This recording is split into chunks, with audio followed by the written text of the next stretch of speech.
Welcome back to my little film and TV channel. And we've got a big one today. We've got a big one to look at. Yes, we're going to look at Thor, Love and Thunder, the latest in the Marvel Universe. 12A certificate, 119 minutes, or just under 2 hours, which is okay. Could have been worse, you know me, for these long films.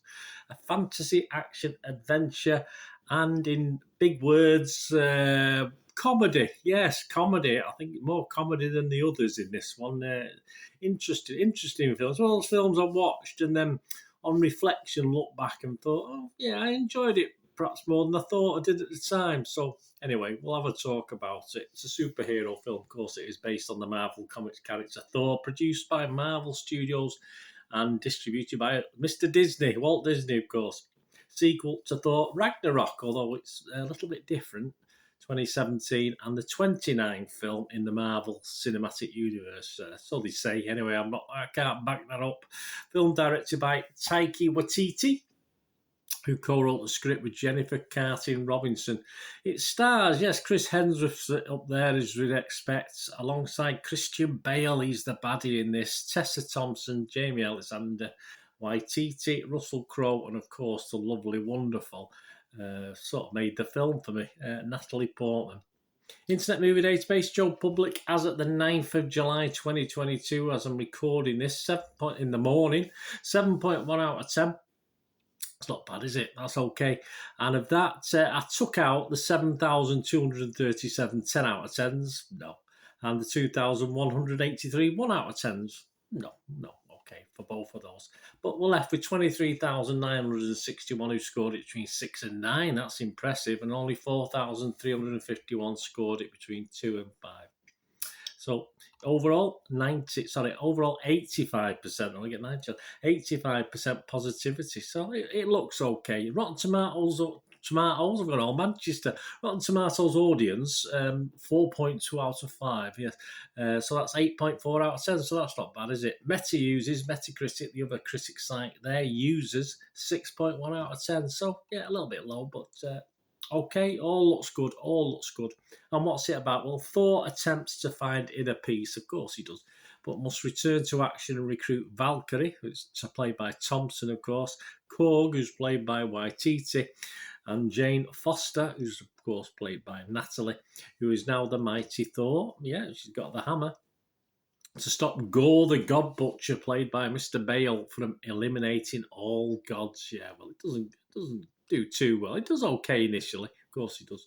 Released in the US and the UK on July the 8th. So you may have watched this when it's just come out. And Phase 4. I don't know what, I can't remember Phase 1, 2 and 3 now. Is that, lose track with these MCUs.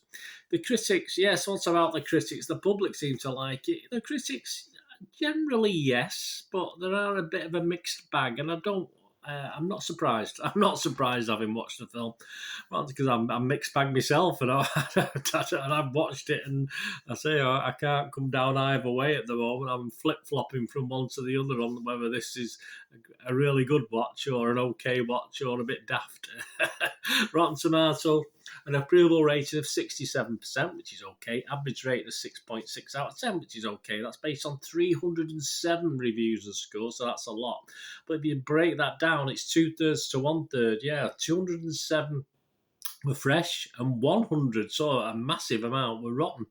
Let's have a look at a couple of the fresh. Emily Zemmler is fresh from The Observer. She says, as he picks up the Norse god's mantle again in Thor, Love and Thunder, Waititi turns the dial up to 11. I assume it's got a limit of 10. Creating an off-kilter superhero movie that is equal parts humour and heart. Yeah, not equal parts humour and heart. I'd say 70% comedy, 15% action, and 15% poignancy. That's my sort of breakdown of it. Nick Allen, RogerEbbett.com, he liked it as well. He said, while it has too many familiar flourishes and jokes, it does, this entertaining sequel is still a force for good. Yeah, with enough visual ambition and heart in front of and behind the camera to stand on its own. Well, for me, it's definitely a one-off. I can't disagree with that. Stephanie Zacharek is rotten, though. She's from Time magazine. She said, it advertises itself so loudly as fun, it probably does, that it ceases to actually be fun. Yeah, okay, I can see where she's going.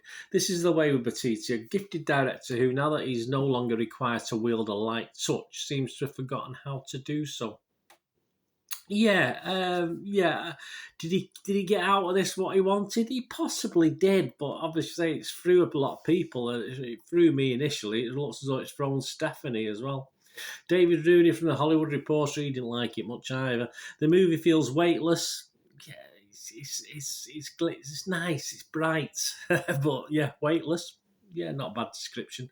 Flippant, instantly forgettable, sparking neither love nor thunder. Yeah, it was instantly forgettable because I say I watched it and then I've spent while I was writing the report, my little script up and looking at it, it made me think about it again. So yeah, perhaps a different light to what I thought about it when I first watched it. But I can again with David, I can understand David Rooney, I can understand where he's coming from. They say it is a little bit too clever for its own good, perhaps. This one.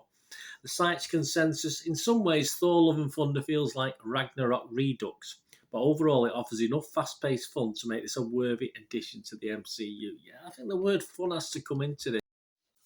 Yep, the word fun probably covers it for me when you think about it. Not too dark. There is darkness in it. This is where it sort of seems a little bit out of place at times, but we'll talk a little bit more about that in a minute anyway. On Metacritic, the film's got a weighted average of 58 out of 100. So not as good based on 59 critics. It scores anywhere between 25 and 100 out of 100. We're not interested in that one, are we? You break it down: 29 positive, 25 mixed, and 5 negative. So the Hollywood Reporter's David Rooney, we dipped into his a little while ago, didn't we? Just to sort of delve further.